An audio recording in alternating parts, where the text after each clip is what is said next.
Good evening. I'm Lillian Cerise Williams, Director of Community Engagement and Associate Professor of Africana and American Studies at the University at Buffalo. Welcome to the Eyes on the Corridor lecture series featuring Dr. Brenda Moore, Associate Professor of Sociology at the University at Buffalo. The moderator for this evening's program is Dr. Mopelolade Ogunbowale. She is visiting assistant professor in the Department of Africana and American Studies at the University at Buffalo. Her fields of expertise include Africana, Gender and Sexuality Studies, Black popular music, African religions, and urban studies. Mope. Thank you very much.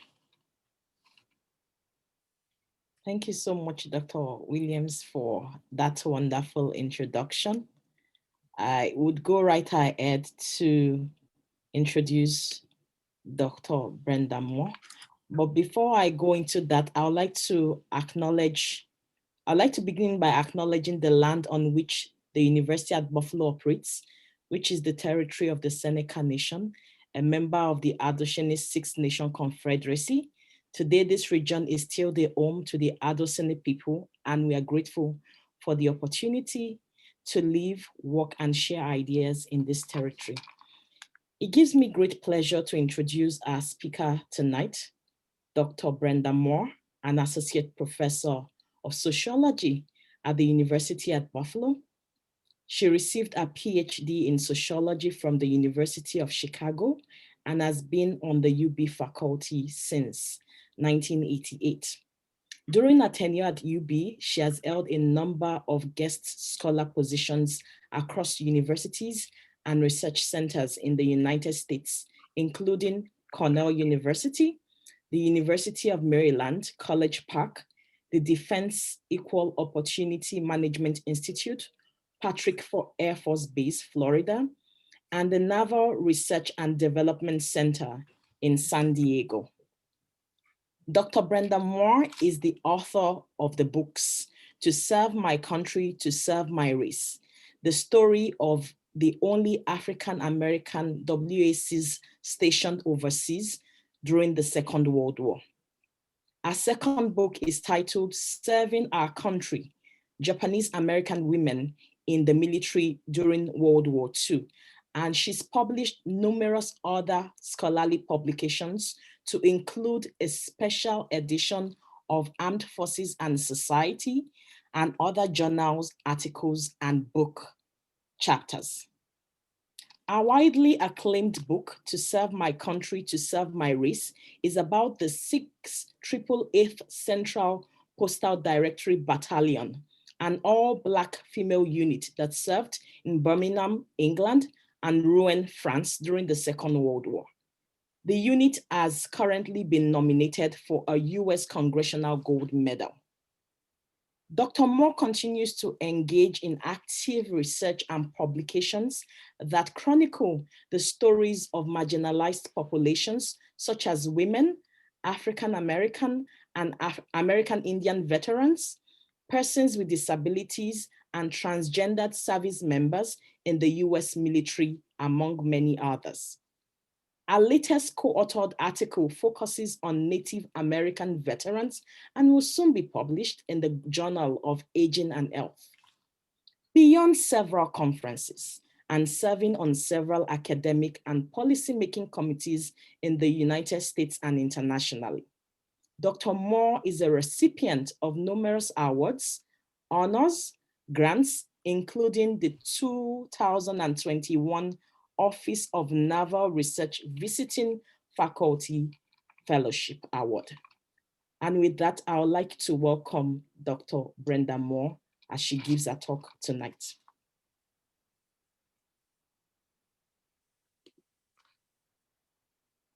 Thank you for that warm introduction. It is indeed a pleasure to be here this evening. Thanks to all of you who are attending. A special thanks to Dr. Lillian Williams, a colleague and friend of mine, UB's Africana American Studies, and the Michigan Street Heritage Corridor Commission for organizing this series of lectures. Oops.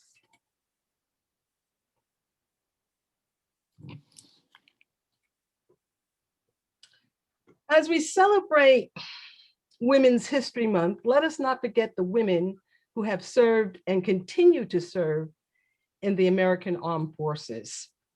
This evening, I will talk about the participation of African-American women who served in the military during World War II. I will give a brief historical overview of the African-American women in the military. I will discuss the events that led to the enrollment of African Americans into the Women's Army Corps. I will speak about some challenges they faced. I will also give an analysis as to how they were able to persevere in face of racial and gender oppression. And if we have some time at the end, I would be happy to say something about the effects of societal changes on the representation of African-American women in today's military. I'd like to begin by putting the military into context, because oftentimes whenever I talk to students or speak to people about the history of people of color in general, their struggles to get into the military, one of the questions that come up is, why did they want to go?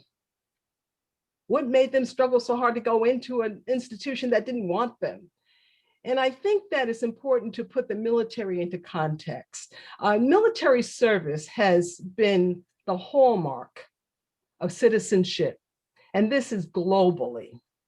Historically, men would be obligated to defend their nations and in return would receive benefits for doing so.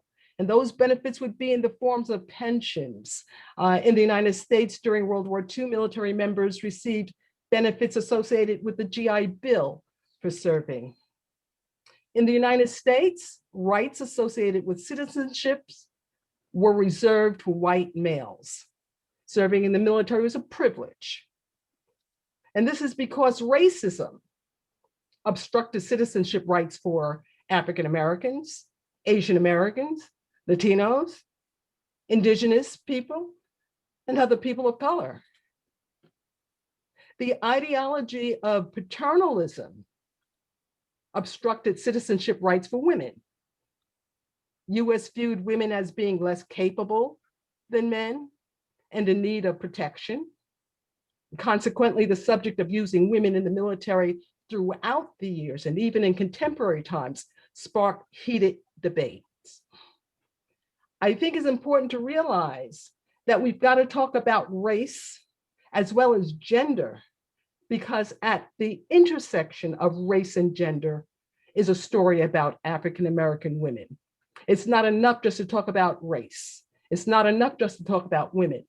We had a guest speaker not that long ago, Dr. Barbara Smith, that wrote a book some time ago. And when I was doing my research, I came across it, the book, co-authored book, that says some of us are brave. So if you're race, usually the focus is on men, African-American women. And if it's gender, oftentimes the focus is on women, white women. And then the book goes on and says, but some of us are brave. That intersection of race and gender is sort of a unique spot. And we need to talk about both if we're going to talk about African-American women. From the perspective of people of color and women, military service has been an effort to fulfill the obligation of citizenship with the expectation of receiving rights associated with citizenship in return. What are rights? fulfilling the citizenship obligation in return for citizenship rights, the right to be free, the right to vote, the right to be gainfully employed, the right to a quality education, the right to a quality healthcare, the right to buy a home of one's choosing, the right to open a business, the right to shop in a department store without being suspected of intending to steal, citizenship rights and respect. For women who served during the 19th century, very few of them served, and the stories have been pretty well told about white women who disguised themselves as men and served in the military during the 19th century. Little is known about the African-American women who served during the 19th century. Those who served also, some of them disguised themselves as men and served with male units. Others served as nurses. But remember, nurses were not initially considered military. So African-American women who served during the 19th century, an African-American woman named Cathay Williams disguised herself as a man and served with the Buffalo Soldiers in the 38th Infantry during the Civil War. Harriet Tubman served as a scout, a spy, and a nurse for the Union Army. Susie King Taylor served as a nurse and laundress for her husband's unit, the 1st South Carolina Volunteers. It was later known as the 33rd U.S. Colored Troops. In the Spanish-American War, 1898, stereotypes about Blacks prompted the U.S. government to recruit 32 Black women nurses to care for soldiers who had contracted typhoid fever during the Spanish-American War. It was assumed, it was a stereotype that Blacks were immune to the disease. World War I, African-American women had an opportunity to serve again as nurses. Again, nurses aren't militarized, they're not part of the military, but they're serving along with the military. And there were 18 nurses that were accepted to serve towards the end of World War I in 1918 because of the shortage of nurses due to influenza. They were assigned to base hospitals at Camp Sherman, Ohio, and Camp Grant, Illinois. So prior to World War II, women did participate in war efforts, and African-American women were among them. The real turning point for women and people of color to serve in the US military comes with World War II. The exigency of war led to the relaxation of practices that had previously restricted the participation of Black men and women. World War II was a war against Nazism, totalitarianism overseas. It was a war that challenged racial oppression in the United States. African-American men were drafted as a result of the Selective Service Training Act of 1940. This is pre-US being involved in World War II. And this mandated that all men between the ages of 21 and 45 register for the draft. This included African-American men. Opportunities for women to serve surfaced with the establishment of the Women's Army Auxiliary Corps in 1942. President Roosevelt signed Public Law 77-554, establishing a Women's Army Auxiliary Corps, which later in 1943 was converted to the Women's Army Corps. In July 1942, the Women's Accepted for Volunteer Emergency Service, the WAVES, was established. And then later on in February 1943, the Marine Corps enrolled women. Now, interestingly, the Women's Army Auxiliary Corps was established and women were being recruited to go in. But for African-American women to serve, there was a struggle. Here again, there was a campaign to enlist African-American women into the Women's Army Auxiliary Corps and later the WAC. So when the War Department opened the military to women, community leaders, politicians, advocates for racial equality campaigned to ensure that African-American women would be allowed to serve. At the forefront of this campaign was the educator, community organizer, public policy advisor, public health advocate advisor to the President of the United States, Mrs. Mary McLeod Bethune, an extraordinary woman. During World War II, it ought to be noted that African-American women joined the WACS, Women's Army Auxiliary Corps, largely because the other services categorically refused to enlist them. Now, there were a few women who went into the Navy, very few, fewer than 10. They were not segregated.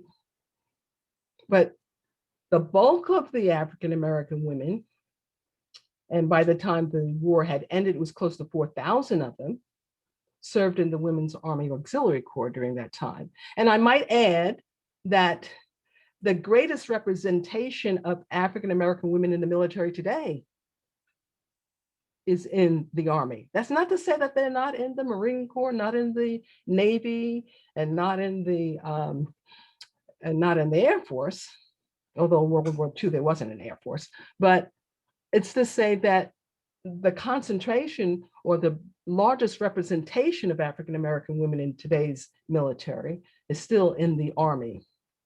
Let that be as it may.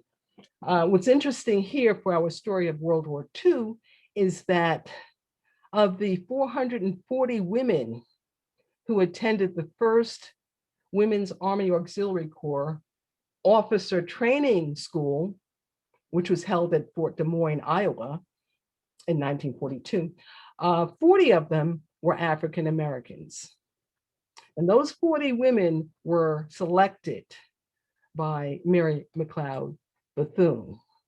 So African American women from 1942 to about 1945 served in many installations throughout the United States. Just to name a couple, some of these names might be familiar to you, certainly not a conclusive list.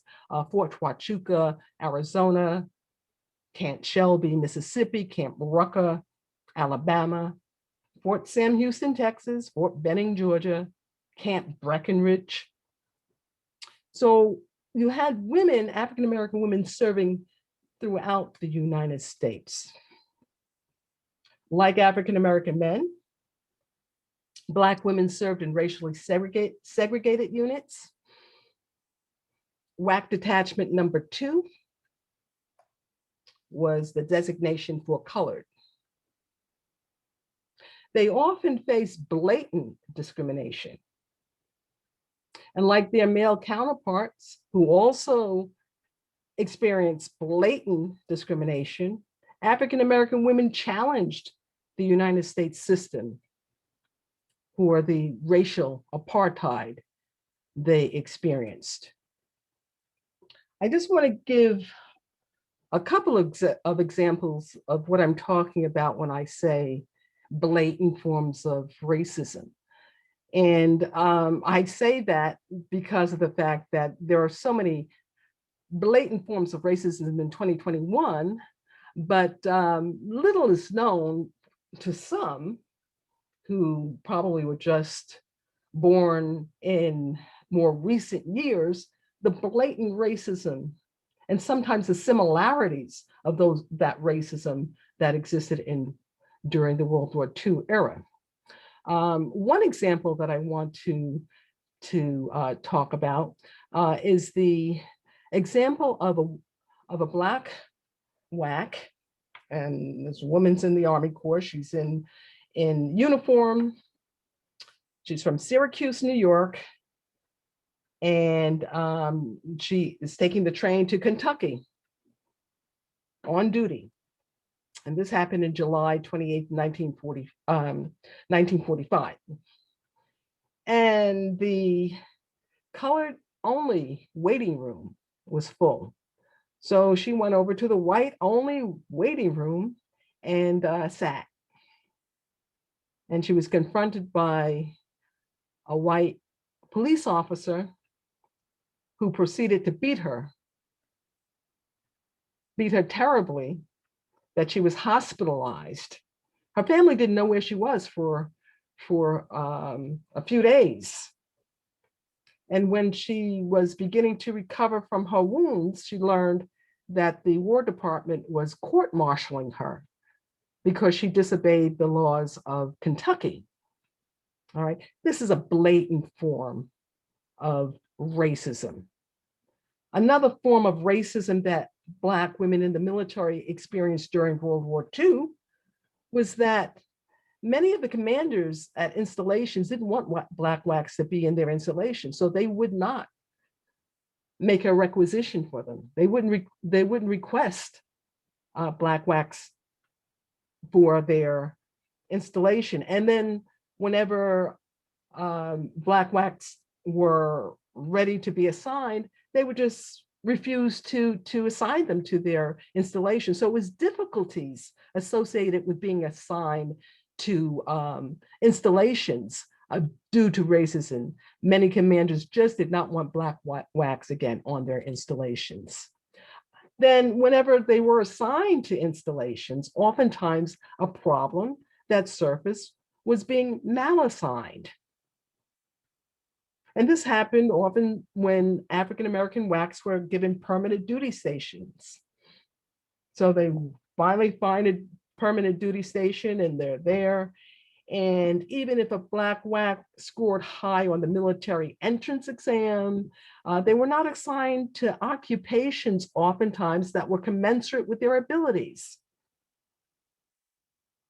Another problem was that they weren't being promoted in the occupations that they were assigned into. So to give you an example of how this problem was being recognized and addressed by civilians, I had gone into the Bethune archives, two of them, one of them located in Washington, D.C., and I looked into the records of the National Council of Negro Women. The other archives I went into is down at Daytona Beach, Florida, where her home was. But this one I got out of Washington archives, and this woman, a Mrs. Viola McAtee, was very concerned about a woman who was part of the Women's Army Corps that was malassigned. And she wrote to Eleanor Roosevelt requesting that the woman, the WAC's name was Irma Moore. She requested that Irma Moore, an African-American WAC who held a master's degree in theology, be reassigned to a position more commensurate with her skills. The letter read something as follows, and I quote, "I'm hoping you can fly down to Des Moines and look over the training camp and see this Negro. One would perhaps find her scrubbing floors. You are so fine and so far above bigotry. I know you will do what you can for this dark-skinned woman," end of quote. So here, another problem. And then one more example I want to highlight, and this is Black WACs themselves protesting malassignments. In 1945, a commanding officer told all of the Black Wacs and his command that their job was to scrub floors and do all of the dirty work. 4 of the women refused to do it, and they were court-martialed, sentenced to 1 year hard labor and a dishonorable discharge. A word got out to the civilian population. 3 congressmen, long story short, Beto Marcantonio, Adam Clayton Powell, Emmanuel Seller, launched an investigation, found the order to be racially discriminatory, and then the women later were reinstated to duty. All of these cases did not have a happy ending, by the way, but I mention these things by way of showing the struggles and the oppression and the climate in which these women served. The last struggle that I'm going to mention in this context, in terms of the Women's Army Corps together, is the deployment of African-American Wacs overseas. White women had already been deployed overseas, but African-American women were not being deployed to serve overseas. Here again comes the honor to serve overseas. And there were people who were concerned. Of course, Mary McLeod Bethune and Eleanor Roosevelt got involved, and many of the community leaders were concerned. There are a lot of letter writings to allow African-American women to serve fully in the Women's Army Corps and to allow them to serve overseas. And so, as I said, several letters from civilian community leaders and politicians were written to the War Department. And finally, at some point, the War Department tried to find something that they could have African-American women do. And it was very telling that one of the reasons they said, well, we can't really deploy Black women. We don't have a Black male unit to assign them to. And it was a lot of different things that really didn't make very much sense. But eventually, in late 1944, Black Wacs were selected for overseas duty. And all these different units that they were assigned to within the United States, they were selected to form a battalion. The battalion consisted of 850 African-American women. And as the other units that Blacks served in, African-American women were part of this unit or part of this battalion. All of them were segregated. It was a segregated battalion. All right. They had been, again, serving in the military for a while. They were diverse in terms of their education, their occupations, their talents, their interests. And, although they were very different, they came from different regions of the United States. The one thing that really unified them was a common enemy against racism. Mind you that unlike the male African-American women attended officer candidate school, and they commanded African-American units. And so the officers as part of this battalion were all Black women. All of the women that were in the unit and all of the positions that and jobs that were done in the unit were done by African-American women. If you can just imagine the unity there, if you can imagine the independence there. The battalion commander of the 688 attended the first WAC officer training school for women. And I was going to show a clip, but it's not really showing very well, but I will go ahead and share my screen. And in sharing my screen, I will show let's see, some photos. This is Charity Adams early, later early. She was Charity Adams at the time she was commanding the unit. And she's with General Lee, commanding General Communication Zone of the European Theater of Operation. And this is in 1945. What was life like for Black women in Europe during the during the time the 688 served there? Well, the first thing that I heard about, they told me about, are the ruins. And they talked about the children sometimes begging for candy and something to eat. These are some things that they came across in their deployment to Birmingham, England. And then later on, they were in Rouen in France. They talk about in England having bomb raids, and they would like have air raids that had to drill. The living conditions were poor, to say the least. What they did, they redirected mail. It's a unit that redirected mail. Here, they had some of the prisoners of wars helping them re-deliver or redirect mail. And it was like warehouses that were full with mail, thousands upon thousands upon thousands of pieces of mail. And they did it with remarkable speed. They maintained their own quarters. Remember that everyone in this unit are African Americans. Everything that had to be done, from cooking to commanding, they did themselves. This is an interesting picture. I like this because of the fact that in Rouen, France, the 6888 had a new snack bar. And here's Charity Adams, getting a Coca-Cola at the opening of this snack bar in France.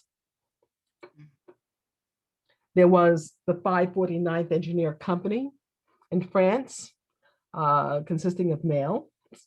And this is a dance they had for members of the 6888. And so there was socialization going on. And if you could just imagine them living in a segregated community, the segregation in terms of the American Armed Services. In terms of the Europeans, they were actually welcomed with open arms. Let's see. The first couple married in France were African Americans. And again, in terms of being invited to visit the homes of Europeans, to actually go have activities, skiing and what have you, they said that they were treated so well. Here it is visiting an European home. Here they are standing in formation. This is in England, in front of the Birmingham King Edward School where they were stationed. So, in sum, the 6888 was a controversial unit.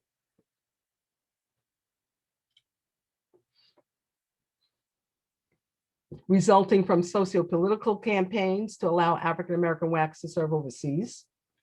The members had a desire to meet their citizenship obligation through military service.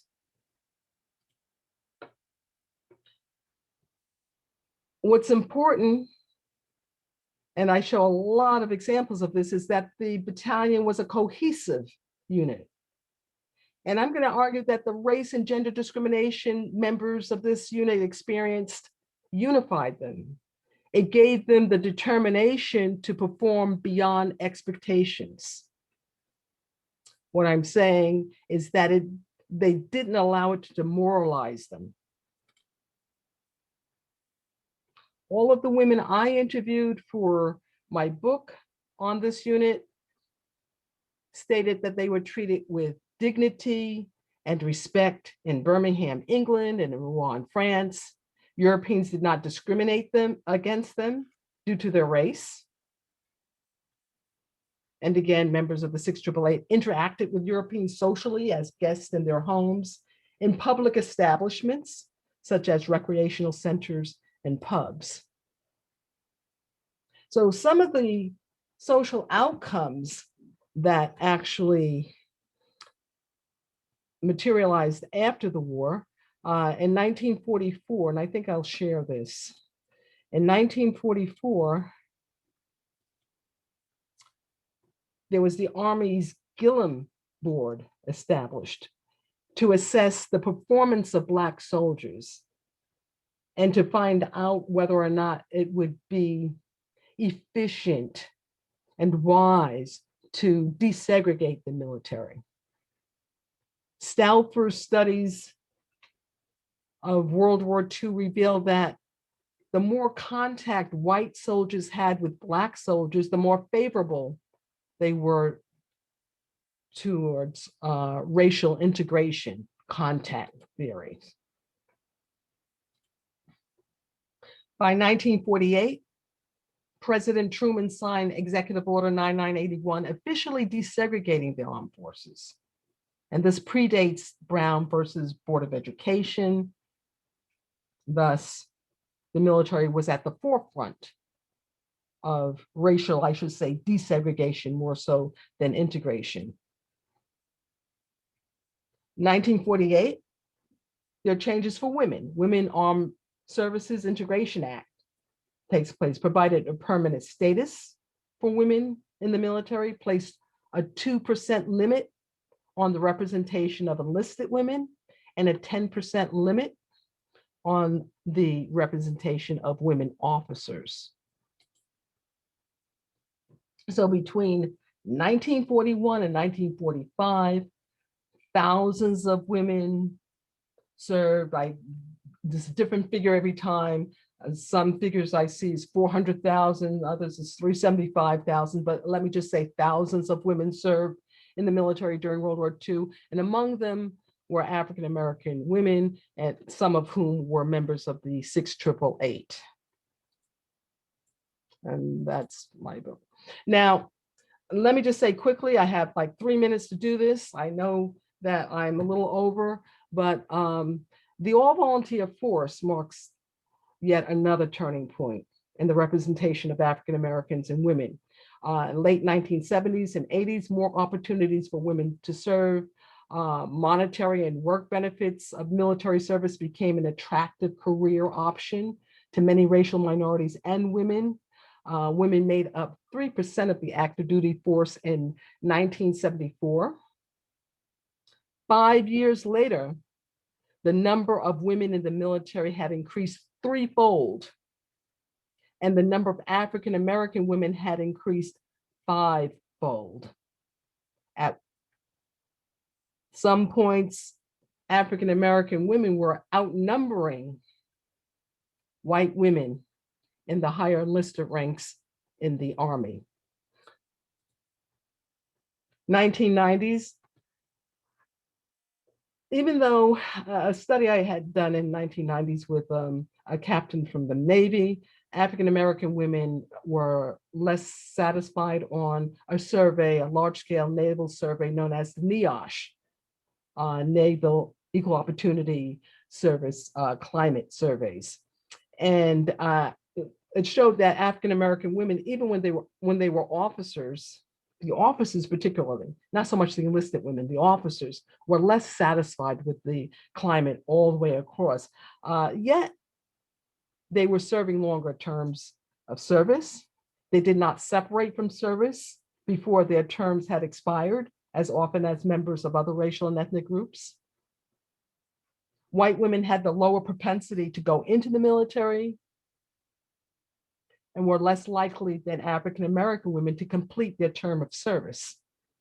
So the question was, well, why? We're seeing these numbers, so why are these things happening? And as I said, I teamed up with a captain, naval captain, and we did a focus group study, and we found that African-American women naval officers had explained that things aren't what they feel they ought to be in terms of equal opportunity in the Navy.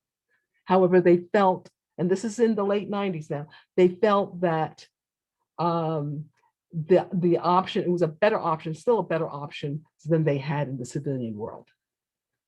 And so therefore they stated, and some of the things that they pointed to that made it a chilly climate were things like the lack of proper mentoring, being very few in numbers. There were a few that I remember offhand. There were a whole list of things that they said really needed to be improved to feel like they were really a part of this organization. Let's see.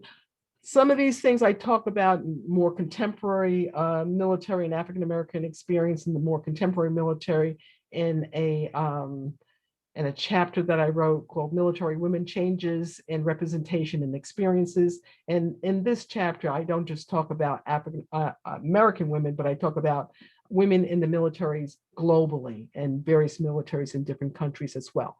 I think that is where I'm going to stop today. At this time, I think I've got 15 minutes for Q&A. Thank you very much, Dr. Moore, for that insightful presentation. I learned a lot because you've told us the stories of African-American Wacs, their stories of survival, strength, and resilience. But even from what you've described this evening, we can gather that these women were fighting for the nation, for the race, and for their own gender as well. So it's very beautiful learning for me. So I'll open the floor for questions. We already have some, and I'll just read them to you. I'll read them one after the other to you. The first question states that, what role did the Colored Graduate Nurses Association play in changing the status of Black women in the military? Okay. Remember that the nurses, the organization, the nurses were always considered separate. And so you're looking at the nurses actually being part of the Red Cross at first, and then, separate from being the part of the military, which would be the Women's Army Corps and the Women's Naval Corps. I think in general, all organizations were going in the same direction, and that direction is towards integration. That direction is towards inclusivity, is to use today's parlance. But it's looking specifically at women who are in military organizations, the nurses didn't really play, or the nurses organization didn't look directly at that. They were looking at having participation of women, and there were many women nurses, having participation of women in the nurse corps. And the nurse corps for so long was separate from the military. You found more politicians, again, newspapers, speaking directly towards women who are in uniform, and this starts in World War II era, because this was something new. It wasn't just new to African American women, but it was new to women. Women had been nurses all along. This was kind of different going into the Army Corps, and basically they were serving as administrators. They were serving in different roles, and these are roles that were served or filled by white males who during wartime were deployed overseas to fight the war. So these positions are open. And so women are coming in, they're filling it. And you find that organizations that are looking at women in the military, so-called military, are looking at who's going to be filling these positions in the motor pool as administrators or administration and supply and what have you. The nurses are kind of separate. They're kind of unique. They were always well educated. And we don't really combine them with women in the active services. Thank you very much. There is a question here from Charles Campbell, and it states, please comment on the role and influence of Negro nursing schools, that is Lincoln School for Nurses and Harlem School for Nurses, both in New York City. Comment on their role in the Second World War. All right. Again, I couldn't speak to the organization's role in the Second World War. There are nurses that are going in. I've not really looked that closely at the nurses in World War II. However, they certainly did serve honorably and in numbers, and I'm sure that there were struggles that they had were confronted with in order to be a part of, to be deployed. I know early on in terms of World War I, early on in terms of the Spanish-American War, Black nurses just didn't want Black nurses to be a part of it. But in World War II, you find that the nurses were, African-American nurses were deployed before women who were in the Army were deployed. And so, again, what their, the question in terms of speak to their representation or speak to, I'm sorry, say that again.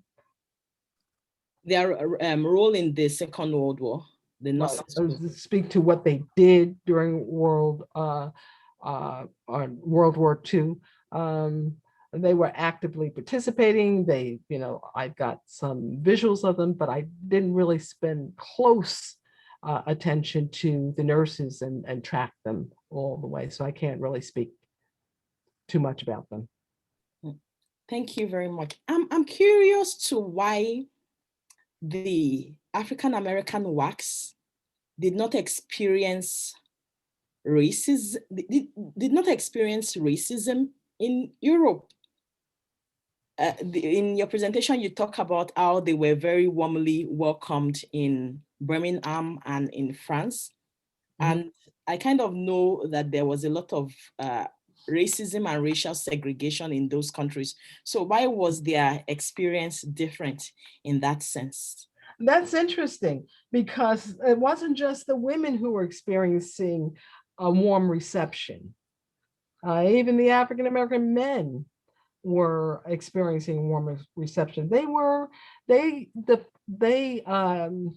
talk about it in terms of being respected. And it was a glaring contrast to the way American soldiers were treating them. There were times whenever they were being treated well by people native of England and France, and American soldiers were sort of frowned upon that. We don't treat them like that. We shouldn't treat them like that. There were stereotypes on top of stereotypes of Black people, amongst American soldiers. And one of those stereotypes was something like Black people grow tails after 12. And one particular, well, a couple of people told me that they would be visiting a home in Europe and, getting ready to leave. And they said, oh, no, don't leave yet. And it turns out that they were trying, the host was trying to wait to see if they grew tails after 12 midnight. Why the treatment was so much, why they experienced the cordiality that they did from Europeans, in contrast to the way they were being treated by white Americans, is something that is of interest to me too. I'm not suggesting that racism did not exist in those countries, but I will say, from the voices of American soldiers who were stationed there, they would say, no, the treatment was much better. It was much cordial. People treated us like we were, human beings, like equals, and it's not the first I've heard heard of it, from the women that I interviewed for the 688, but this documentation of the treatment of African American males in Europe, the dating, of the men and the women and the children.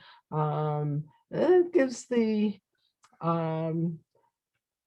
picture, creates a portrait that there was more acceptance of social interaction between the two races than there was in the United States. And it was far more taboo to integrate. Racism, in the United States takes a certain form. And certainly people were treated inhumanely. But they said no. And the interesting thing is that when you're treated well, relatively speaking, and then you return to an environment that is excluding you and treating you poorly, the tolerance for that is challenged and it's lower. And so people probably were more combatant against racism returning to the United States after living in Europe and being exposed to being treated more like equals. Thank you very much. There's another question from Jim, and it states, did African American women after the Second World War benefit at all from the GI Bill? That's a good question. That one I can answer. Yeah, some of them didn't take advantage of it. You have the GI Bill that exists during World War II, and indirectly, the GI Bill actually contributed to upward mobility for some of the women. For example, they would use the GI Bill to go to school, get a degree, and then that would actually assist with occupations. I spoke to a couple of women. One was a judge in Chicago, and she was in law school prior to going into the military. She was part of the 688. And when I asked her why she went in, this was one of the reasons why she went in because of the fact that she wanted to have her education paid for. And so, many of the women did use the GI Bill for their education, and fewer used it for buying a home, And then I spoke to some that said, well, yes, I had the benefit of using a GI Bill, but I didn't take advantage of that. There were some certainly that say that it made a difference in their subsequent occupations, having that GI Bill to use for their education and then go on to make higher achievements than there as a result, to go into higher paying jobs. Thank you very much. I'm curious to understand how African American women Wacs were perceived by other members of the Black community for their participation in the Second World War. Because I asked this question because in my home country, when men go to war, they are celebrated when they come back, because masculinity is oftentimes associated with warfare. But so I wonder, when African American women went to war, how were they received by their communities when they came back? Right. There wasn't any big flag waving. And many of them came back and just never said anything about the fact that they had gone to the military.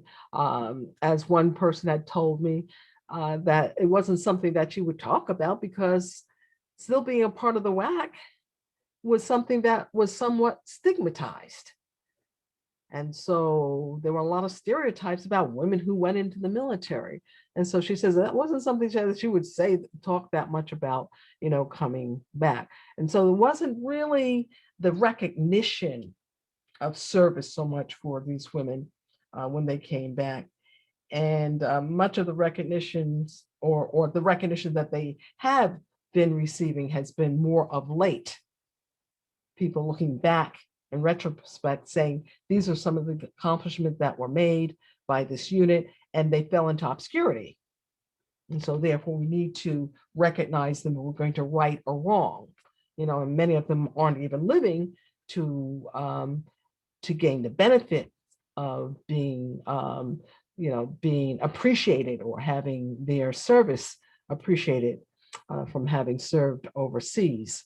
And so the answer in terms of the women coming back was no. Oftentimes it was almost like business as usual. Use the GI Bill, go on with your life, get married, have kids, go on and work in your profession, a judge and what have you, but not a big emphasis on the fact that they were veterans. The men, on the other hand, or men coming back, you think of the men in terms of having a Veterans Day.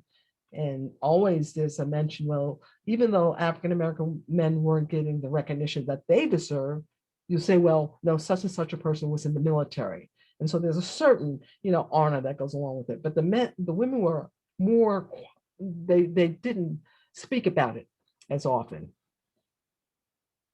Thank you very much for that. There's a question from Sharon, and it states, what percentage of African-American women served in Vietnam? A smaller percent of women served in Vietnam. Now, by this time, you got Army nurses, and they're in the military. Exactly what percentage, I couldn't tell you the percentage right offhand. And if you're speaking about the percentages of African-American women who served during the Vietnam War, that is probably the more difficult to pick out as a statistics. And I say that because of the fact that as we actually approach contemporary times, the data that are collected are of women all together, lumped together, and then you've got men. And so you don't often segregate them or stratify it based on race. But yes, women served during the Vietnam War, but fewer. You find that, Vietnam War, you talk about race, it was just marked with a great deal of racial turmoil. Racism was rampant in the military during during the Vietnam War.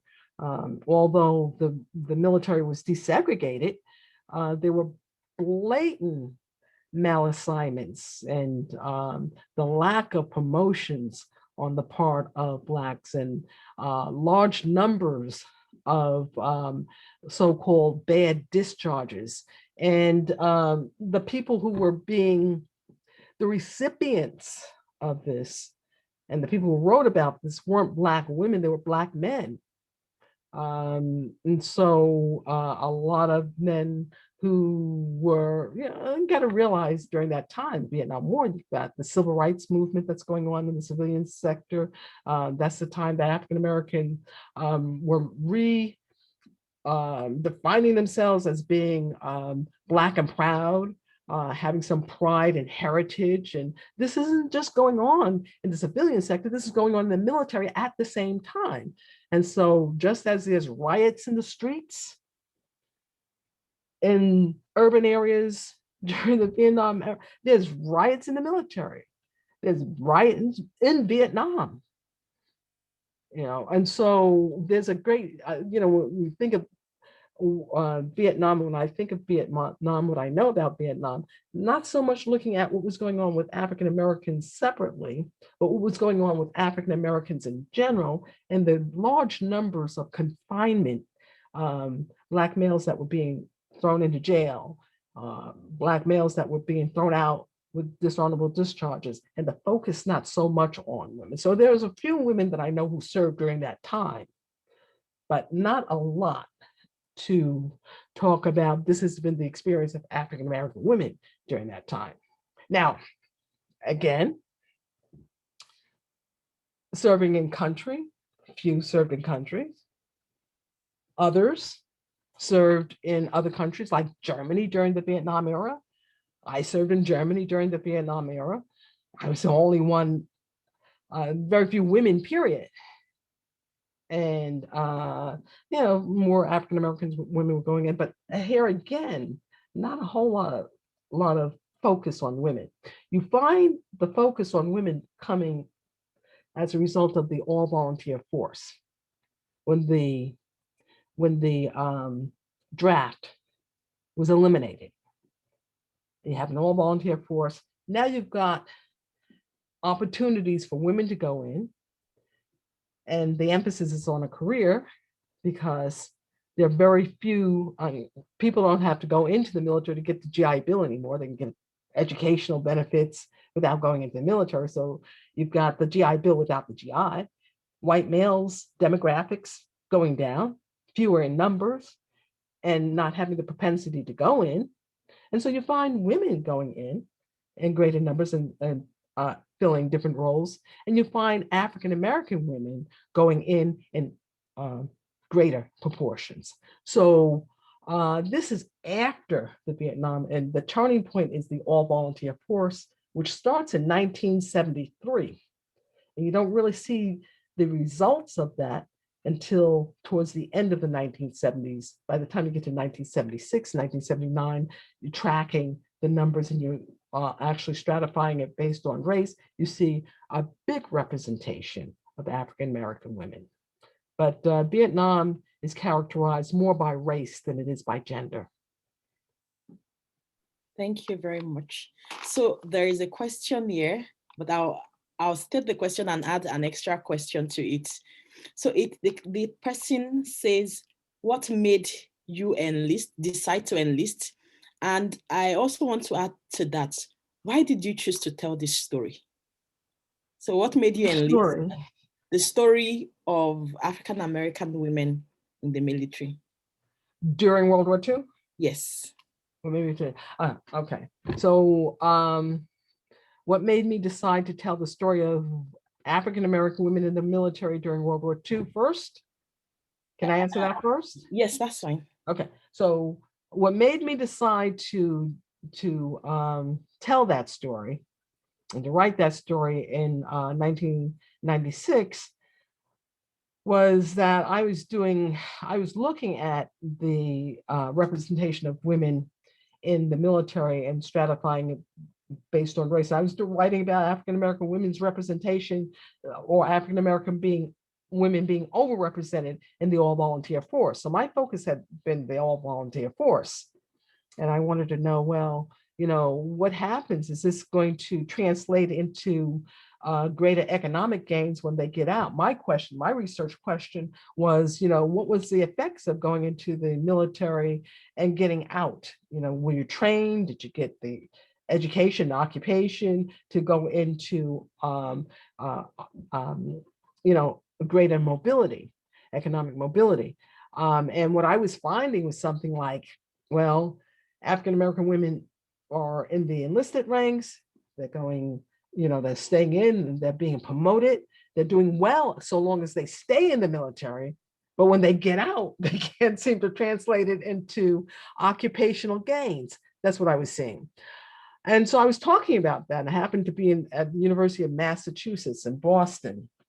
And I was on a panel with a group of women who did research. One was a nurse, I guess still is, at University of Michigan.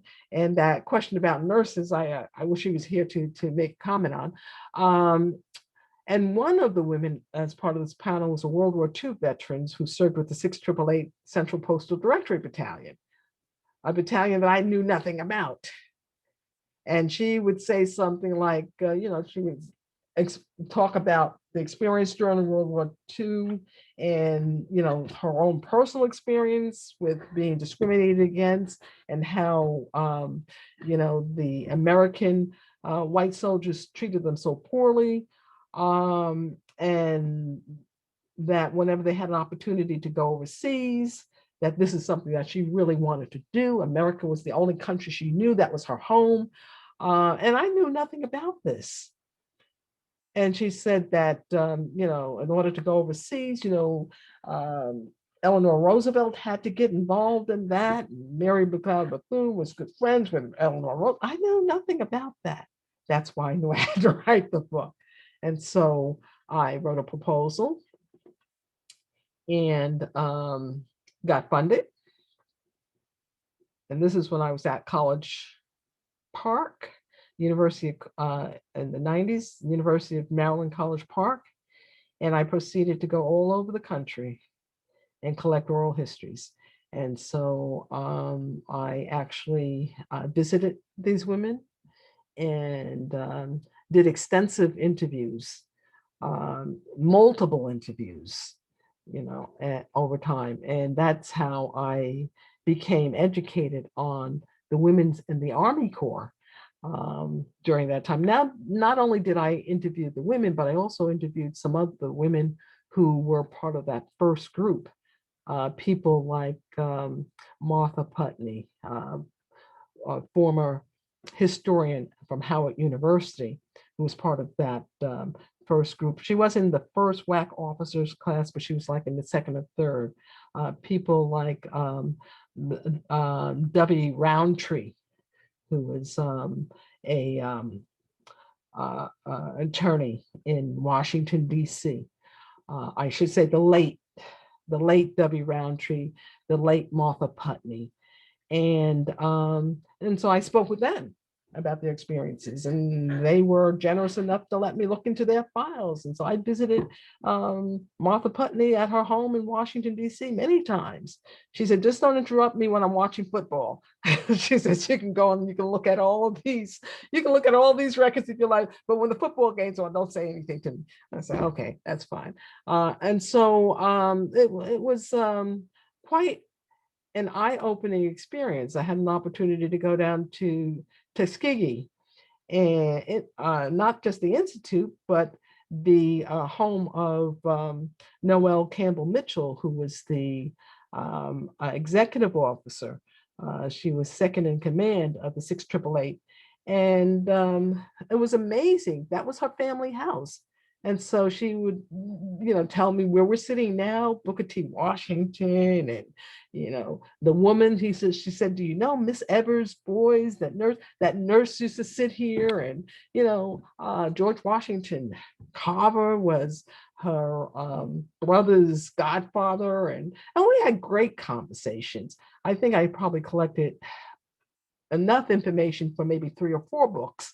They just haven't been written yet, but it was like this snowball effect. And the Department of the Army was very interested in the story. They didn't know about it.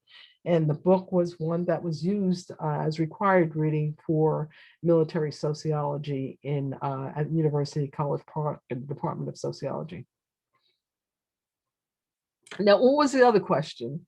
The other question says, why did you enlist? Oh, the way I would answer that is that everyone goes through something in their lives, and I was going to see the world. I had no idea as to what the military was.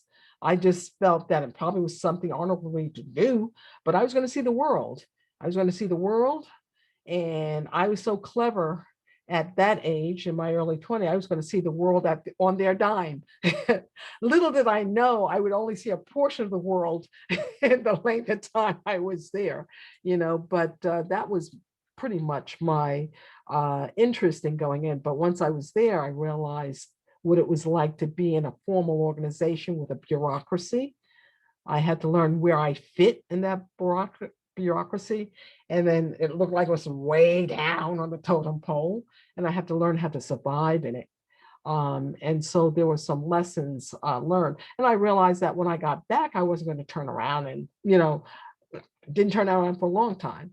And so it was something that I did, met some folks, but more importantly, I came in touch with myself and more of what my capabilities are. And if nothing else, I learned what I didn't want to do. So that wasn't anything deep that, gave me the incentive to go in, nothing like that. In fact, I didn't even have the encouragement to go in. But when I got in, I figured, oh, well, I made this bed, so I have to, I have to lay in it. And it was time to, until it was time to leave. Thank you very much. I think those are all the questions we had from the chat box. I don't know if Dr. Williams has any questions. I don't have questions. I think I posted something earlier, Okay. but I want to thank you, Dr. Moore, for that interesting conversation, discussion about women in the military.